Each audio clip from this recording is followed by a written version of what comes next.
Јас како и сите тинеџери се заинтересирав во готвење, нормално, иако тоа повеќето пати завршува во обид и со не многу добри резултати, ама бар не последици.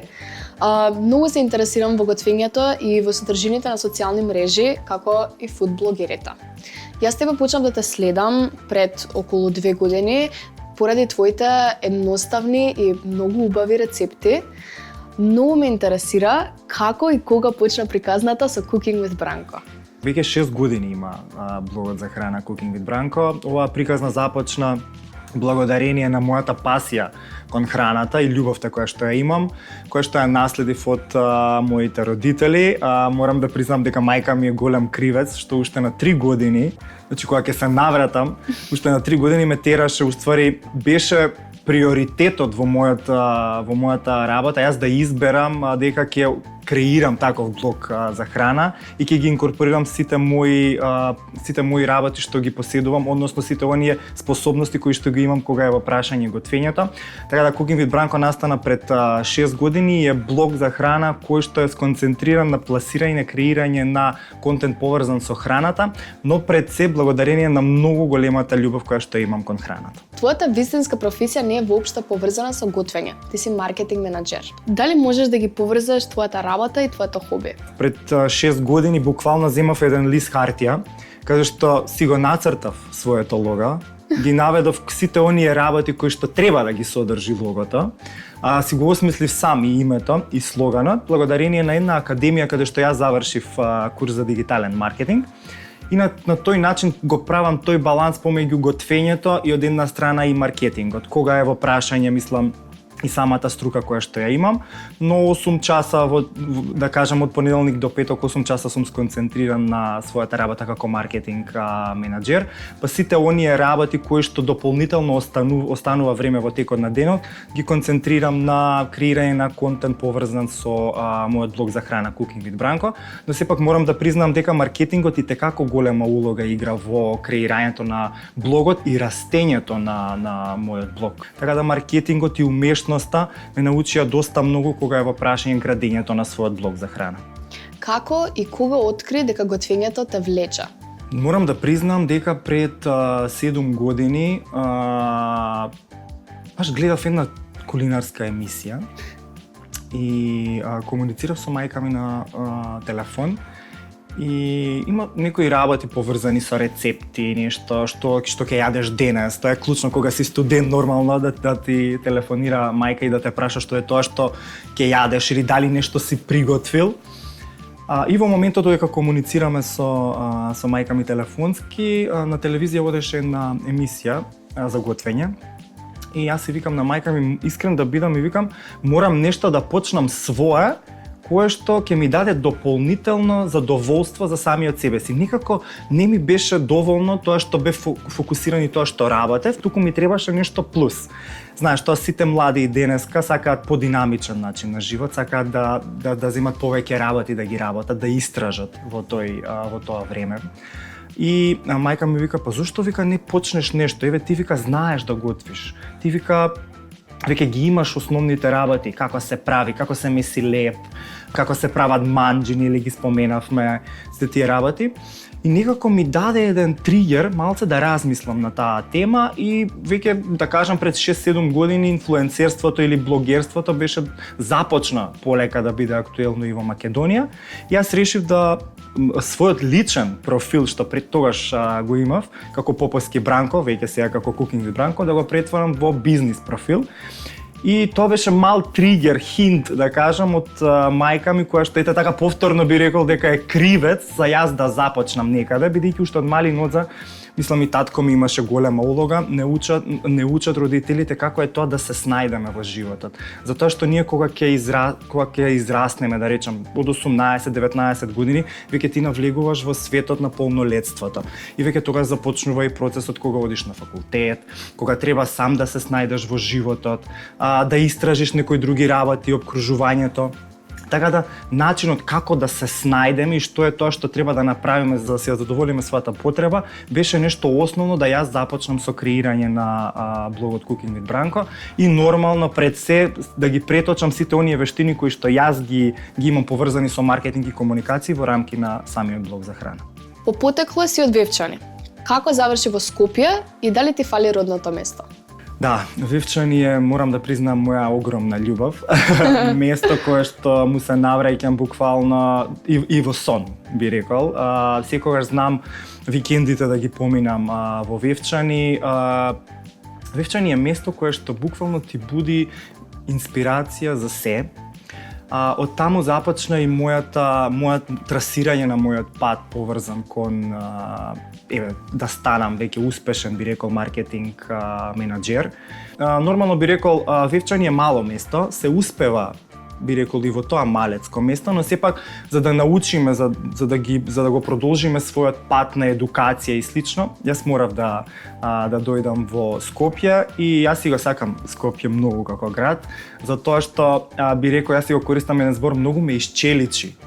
Беше доста челенџинг процес на целото тоа патување, бидејќи претходно, знаеш, навикнат си во Вевчани мајка татко да ти изготви храна, да се грижи за тебе, а веќе кога ќе дојдеш тука, ти си сам, студент и мораш да се снајдеш и да започнеш да трагаш по работи и да ги осознаваш, но сепак јас сум благодарен на самото обкружување на сите мои пријатели кои што дополнително ме прифатија и на еден начин таа лекција во животот и тој пат кој што го одиш, да речеме, и тие километри од Вевчани до Скопје беа буквално за мене голема пасија за јас да продолжам кон градење на бренд, да кажам, за самиот себе.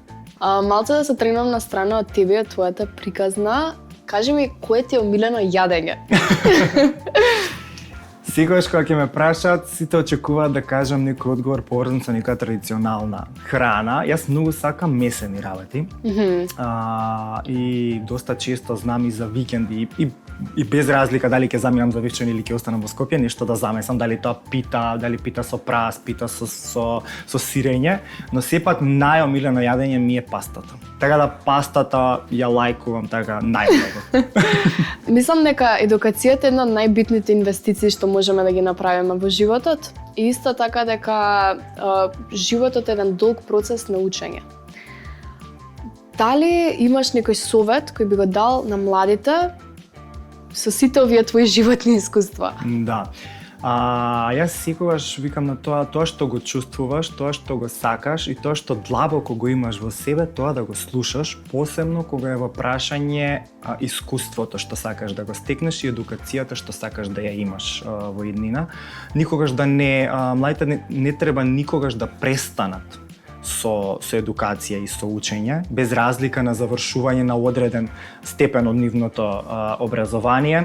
Дали ќе земат да прочитаат некоја едукативна книга, дали ќе земат да изгледаат некој одреден филм или документарец, на тој начин дополнително треба да ги будат тие своји потреби да трагаат по нешто константно. Затоа што едукацијата не носи на уште поуспешен пат во иднина. Не е само работа која што денес ќе заврши или ќе завршиш ти со одредено студирање или одредена академија и тука ќе престанеш и константно ќе се потпираш на тие работи, туку самиот човек никогаш не е задоволен од ништо, така да ни од учење. Колку повеќе внесуваш во тебе работи поврзани со учење или колку повеќе се надоградуваш самиот себе си, толку стануваш поуспешен човек утре. Великденските празници се ближат. Дали имаш некоја традиција која почитуваш? Да. Јас Великден, кај да си за Великден дома да си, тоа ми е маст и баш и минатава недела со мајка ми комунициравме што е тоа што ќе има на оваа година на трпезата за Великден. Јас си кажав дека нормално дека без јагнешко подсач не може да помине Великден и без нејзината погача, пита, да кажам, која што ја подготвува. Така да тие се двете работи кои што се маст на трпезата за Великден и нешто кое што денеска ќе го подготвуваме заедно А тоа е керот кейк или торта со моркови.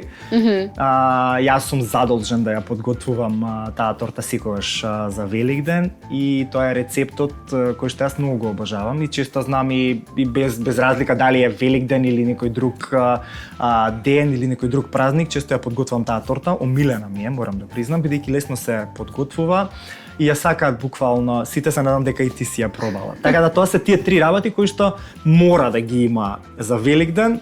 Значи да повториме, јагнешко подсач, пита, односно погача и торта со моркови. Па тогаш можеме да ја пробаме конечно тортата со моркови и да направиме заедно некој шлаг, да ја декорираме, ќе видиме сега. Ајде. Добре дојдовте на Cooking with Kiki и низ град со Бранко. Може. Супер. Супер. Значи вака, сега ќе ја подготвиме тортата со морков што ја спомна. Јас не ја знам рецептата, ти ја знаеш и ти ќе ме водиш низ процесот и ќе правиме мало интервју. Може. Може? Може. И мораш да ме оцениш. На крајот. Ајде. Ајде.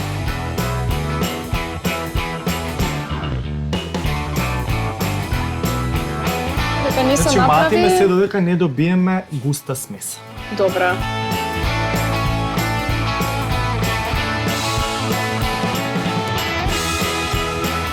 Така ќе да за мене? Браво.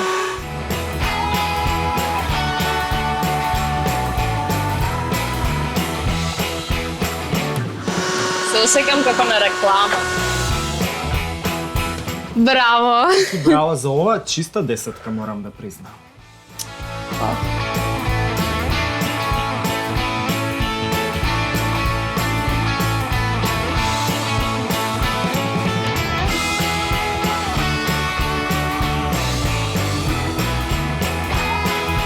И добиеме една густа смеса, Да, што да, ќе биде знам. спремна за печење. Па и не ми е толку лоша идеја да направам Cooking with Kiki. Може. Модерни домакинки.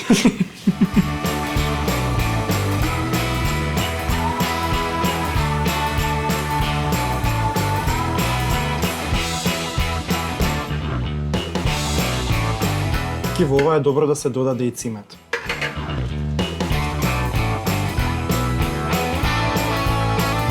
И спремно е за печење.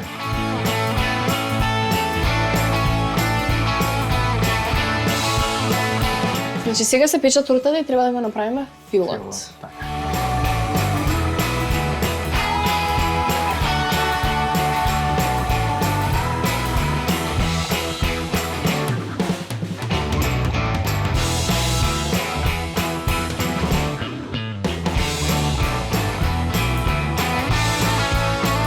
Додека се испече колачот, ова може да оди во фрижидер некои 10 до 15 минути, па потоа на крајот ќе го филуваме, може? Може.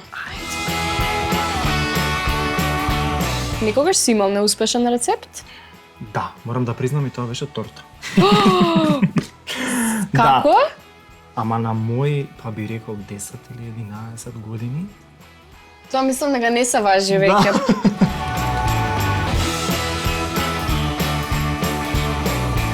Врв.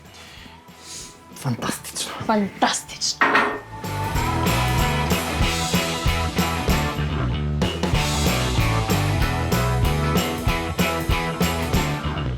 Одели? Фала. Епа на здравје. На здравје. Живели? Cheers.